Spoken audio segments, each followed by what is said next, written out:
이재명 대통령 현장 중심의 직접 소통 정치를 이어가고 있습니다. 지난 금요일 저녁이죠. 광화문에서 대통령실 직원들과 함께 오겹살 회식을 하기도 했는데 과로로 쓰러진 응급실에 갔던 대통령실 직원과 최근 업무가 많았던 대통령실 직원들 함께했다면서요? 네네네. 사실 그 인수위 없이 시작됐음에도 불구하고 네. 그 윤석열 정권의 대통령실에서 인수인계에 전혀 협조하지 않았었잖아요.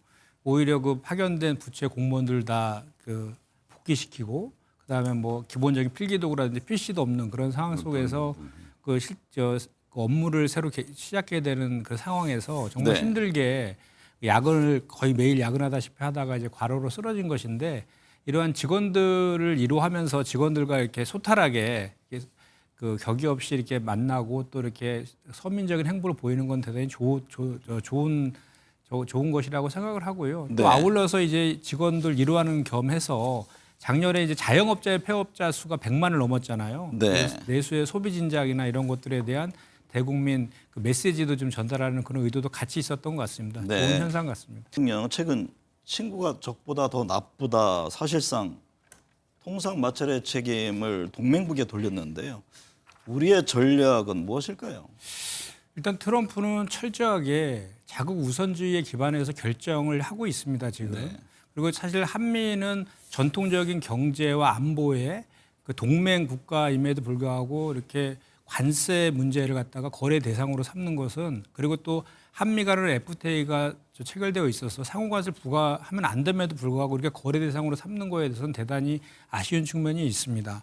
그리고 이제 그 관세뿐만 아니라 최근에는 이제 주한미군 방위비 분담금도 100억 달러 이상 증액 요청도 하고 있는 이런 상황인데요.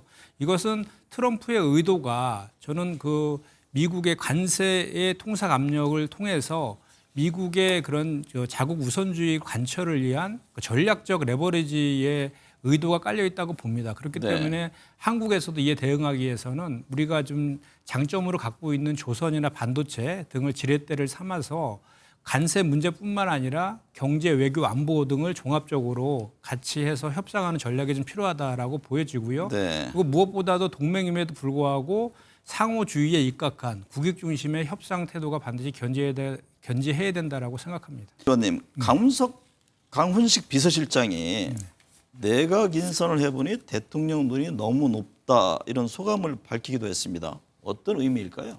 저도 그 페이스북 글 읽었는데요. 참 그 상황이 이렇게 오버랩이 되더라고요. 이렇게 저랑 정부에서 같이 이제 활동을 했었는데 평상시에 되게 유머가 있고 위트가 있는 분이시거든요. 근데 이제 이 내각을 인선하는 과정에서의 그 어려움을 호소하는 것 같아요. 그래서 어떤 분은 대번에 되기도 하고 어떤 분은 어렵게 인선을 했는데 또 어렵게 인선된 분은 대통령께서 좀 더 고민해 보자라고 또 얘기해서 더 이제 어려웠다는 그런 호소도 하는 것 같고 그래서 그렇게 힘들게 내각을 인선한 만큼 국회에서 인사청문회 과정에서 네. 흠만 보지 말고 정말 많은 장점들이 있기 때문에 인선한 후보들이기 때문에 그런 좋은 장점들도 좀 봐달라 이렇게 좀 호소하는 측면도 같이 있는 것 같습니다. 김현정 의원님, 네. 양당 전당대회 얘기해 보겠습니다. 민주당은 정청래 박찬대 의원 양자 대결로 치러지게 됐는데 서로 이제 명심의 적자라고 강조하고 있습니다. 뭐 지금 현역 의원이시니까 어느 분이 유리하냐 뭐 이런 질문은 제가 안 드리겠습니다. 어떤 전망을 하세요? 그러니까 지금 현재 판세는 이제 정청래 의원이 좀 앞서가고 박찬대 이제 의원이 뒤따라가는 그런 형국인데 결국은 국민주권주의를 표방한 우리 120만의 권리당원들이 결정을 할 것이라고 저는 생각을 하고요. 네. 명심과 관련해서는 이재명 대통령께서 이기는 편이 내 편이다라고 하셨고 누가 되어도 재밌을 것이다라고 명확하게 말씀하셨기 때문에 명심은 두 후보에게 같이 있다 이렇게 네. 좀 보시면 될 것 같고 이제 앞으로 이 두 후보가 지금 전국을 순회하면서 이제 계속 여기 선거운동을 하고 있는데 사실 두 분이 내걸고 있는 공약들도 거의 대동소이하거든요. 네. 뭐 검찰개혁, 사법개혁, 언론개혁 그리고 내란 종식과 민생 입법 등을 하겠다 이렇게 하고 있어서 사실 당원들이 봤을 때에는 어느 후보가 더 이재명 대통령 정권의 그 성공을 위해서 뒷받침을 잘할 것인지에 대한 판단을 하는 것도 상당히 좀 뭐랄까요 행복한 고민이 아닐까 뭐 이렇게 보여지는데 어쨌든 간에 지금 우리는 그 당대표를 뽑는 기준이 네. 그 당원 70%, 여론조사 30%인데 여론조사도 결국 역선택 방지 조항이 있기 때문에 결국은 우리 당원들의 표심이 이제 좌우하게 될 것이다라고 저는 생각을 하고 다행인 것은 그 두 분이 그 동갑내기 친구거든요. 네. 그래서 누가 되든 간에 그 나중에 그 당대표가 된 이후에도 두 분이서 다 시너지 효과를 낼 것이라는 것은 분명한 사실 같습니다. 3대 특검이 출범한 지 한 달이 지났습니다. 3대 특검 동시다발적 수사에 윤 전 대통령에 대한 압박 수위도 높아가고 있는데요.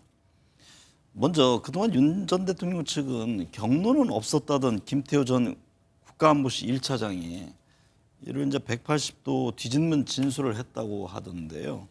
수사가 급물살을 탔다고 봐야 합니까?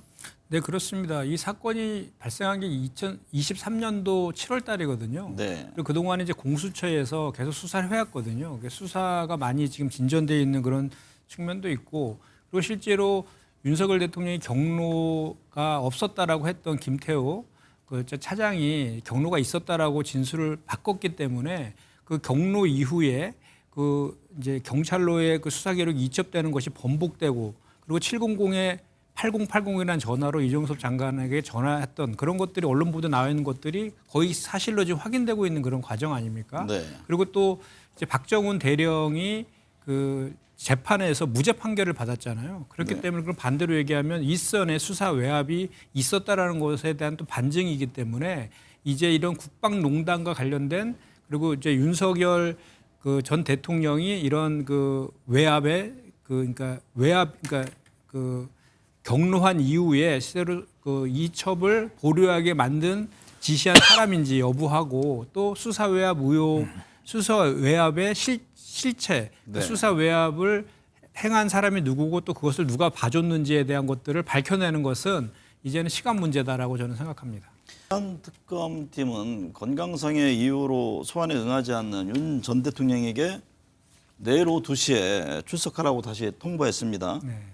윤 전 대통령 계속 불응하더라도 구치소 방문 조사는 하지 않겠다 이런 입장이던데요. 네. 불출석 시 강제 구인까지도 염두에 둔 걸까요? 저는 조은석 특검은 충분히 그것까지도 감안하고 있을 거라고 생각합니다. 그동안 네. 조은석 특검이 새 특검 중에 가장 빠르게 수사를 했고 윤석열 전 대통령을 이제 구속까지 시키지 않았습니까? 그래서 무수의 뿔처럼 정말 직진하고 있는 것 같아요. 자고위면하지 않고. 그렇기 때문에 윤석열 그 피고인 입장에서도 그걸 알고 있습니다. 그렇기 때문에 강제 구인하기 전에 이제 자진해서 출석할 거라고 저는 예상을 합니다. 그 전에 공수처가 이제 체포영장 집행할 때에는 본인이 대통령 신분이었기 때문에 경호처 직원들을 그 동원해가지고 이제 체포를 이제 막기도 했지만 지금은 네. 뭐 그렇게 방패막이 할 어떠한 방법도 있지 않지 않습니까? 그리고 다만 이제 그렇게 조사한 이후에 조사할 때 이제 묵비권을 행사한다든지 또는 이제 그동안의 버꾸라지 행태들 많이 보여온 것을 봤을 때는 구속적 부심, 그 신청 등을 통해서 또 이렇게 그 수사를 지연시키려고 하는 그런 시도들을 하지 않을까 이렇게 예상을 해보는데 네. 정말 이제 지금이라도 이제는 좀 모든 본인 때문에 정말 많은 사람들이 지금 그 구속되고 재판을 받고 있지 않습니까? 그거에 대한 내란 숙의 우두머리로서 그래도 일국의 대통령까지 한 사람이기 때문에 지금이라도 제대로 된 수사에 좀 응하고 해서 국민들한테 사과 반성하는 모습도 좀 보이고 이렇게 함으로 인해서 좀 마지막 남은 전직 대통령의 모습을 좀 보여줬으면 좋겠다 이런 기대를 좀 해봅니다. 계엄 해제 표결에 참여한 18명 빼고 다 수사해야 한다 이런 목소리가 들리고 윤석열 전 대통령 관저 앞으로 간 국민의힘 의원 45명이 내란 특검 수사 대상이다 이런 말까지 나오고 있네요. 특검의 칼날이 국민의힘 의원들을 향하는 것이 아니라 네. 이제 법의 심판이 이제 시작되는 것이라고 보는 게 맞죠. 그리고 이제 그 계엄 해제 의결을 방해한 혐의로 추경호 이제 당시에 원대가 이제 수사선상에 올라 있고 이어서 임종득 그리고 윤상현 의원들에 대한 압수수색이 진행이 되니까 갑자기 정치보복 프레임을 들고 나오는데 이것은 그 자업자득이라고 봐야 됩니다. 본인들이 그 전에 했던 얘기들이 있지 않습니까? 특검을 거부한 자가 범인이다라고 했고 또 죄 없으면 수사받으라라고 했지 않습니까? 그리고 그 당시에 분명하게 공수처 그 체포영장 하는데 그 한남동 간조 앞에 45명의 국회의원들이 가서 그 체포영장 하는 거에 대한 방해한 것도 분명한 사실이고 또 집단적으로 조직적으로 계엄 해제 의결에 본회의장에 들어오지 않았습니다. 그것은 네. 누가 봐도 계엄에 동조했다라고 보여지는 측면이 분명히 있는 것이거든요. 그거에 대해서 법의 잣대를 가지고 수사하고 조사하는 것이 오히려 당연한 것이지 그걸 정치 보복을 하는 것은 정말 잘못된 프레임이다라고 저는 생각합니다. 네. 김현정 의원님, 주택담보대출 상한액을 6억 원으로 제한한 고강도 대출 규제에 대해서 부동산 시장 안정에 도움이 되는 조치다라는 의견이 55%를 차지했습니다. 부동산 대책이 향후 지지율에 큰 영향을 미친다고 봐야겠죠. 그렇습니다. 상당히 큰 영향을 미칠 거고요. 부동산 문제 관련해서는 이제 문재인 정부 때 이미 학습 효과가 있지 않습니까? 이번에 그 금융당국에서 조치한 주택담보대출 6억 원에 대한 규제는 상당히 효과가 지금 있는 것으로 나타나는데 네. 이 금융 규제 대책은 사실 그 효과가 오래가지 못합니다. 그리고 효과를 지속적으로 하려면 또 다른 수요 억제책이라든지 공급 대책 등이 뒤따라야 되거든요. 그래서 네. 그와 관련해서 지금 정부에서는 아마도 그 기존 이제 새로 신도시를 만들기보다는 기존 3기 신도시에 대해 속도를 좀 속도감 있게 높이는, 하겠다. 그리고 네. 이제 재개발 재건축이라든지 이런 것들을 이제 하겠다라는 방향성을 지금 갖고 있는 것 같은데요. 다만 이제 이렇게 수도권의 집값 과열에 대한 대책도 있지만 또 제가 있는 그 평택 같은 경우는 미분양 관리 지역이기도 하거든요. 네. 그런 데에서는 또 거기에 특성에 맞는 핀셋 규제 같은 것도 좀 필요하지 않나 이런 말씀도 드립니다. 네.